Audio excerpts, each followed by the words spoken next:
Quoi d'autre? Bien sûr que c'est un langage.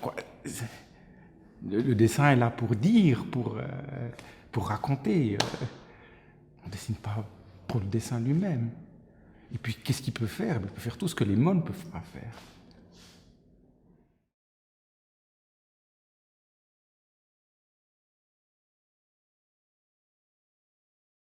Je crois que c'est plus vraiment le cas.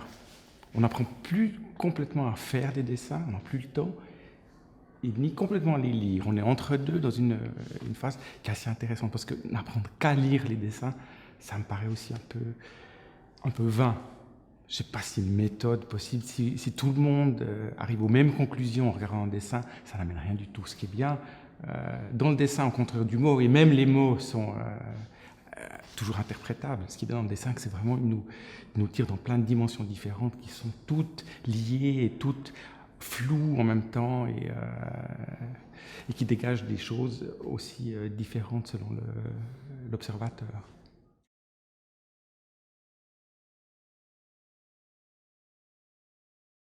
Pour moi, ce qui est important, c'est d'être compris. Est-ce que l'étudiante arrive à transmettre et être compris pour ceux qui veulent transmettre et essayer justement de maîtriser ce langage pour être le plus précis possible, le plus proche de ce qu'il veut dire. Si on observe un objet, qu'on le dessine, pourquoi on le fait? Qu'est-ce qu'on voit? Qu'est-ce qu'on sort de cet objet? On le traduit en permanence. Un jeu avec des choix qu'on doit faire. On fait des milliers de choix par seconde. Chaque trait, c'est électrisant en fait comme procédé. Mais je trouve que c'est bien qu'il ne soit pas complètement formulé, analysé. Il faut que ça reste une question.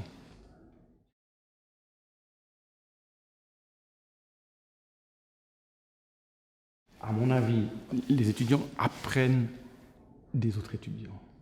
Peut-être même sans le savoir, mais je crois que c'est vraiment le contexte qui est très important pour eux. Et nous, comme enseignants, on est là pour un peu diriger l'ensemble. Et moi, le rôle, je pense, il faut aussi... On peut considérer ses propres capacités comme enseignant. Et pour moi, être un interlocuteur, c'est là où je suis le plus à l'aise.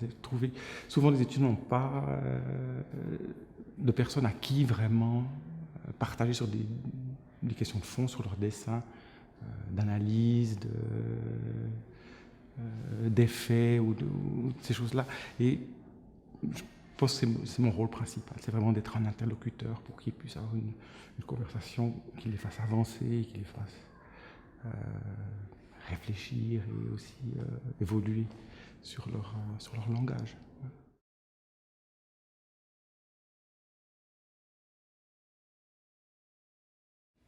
Je pense que c'est aussi assez individuel. Pour moi, il n'y a pas un bagage unique, il faut qu'il maîtrise à ce moment-là. Tout flotte un peu. Pour moi aussi, l'éducation au dessin ne s'arrête pas avec le bachelor ou le master. C'est vraiment, je le vois pour moi-même, c'est constant. Et c'est tout l'intérêt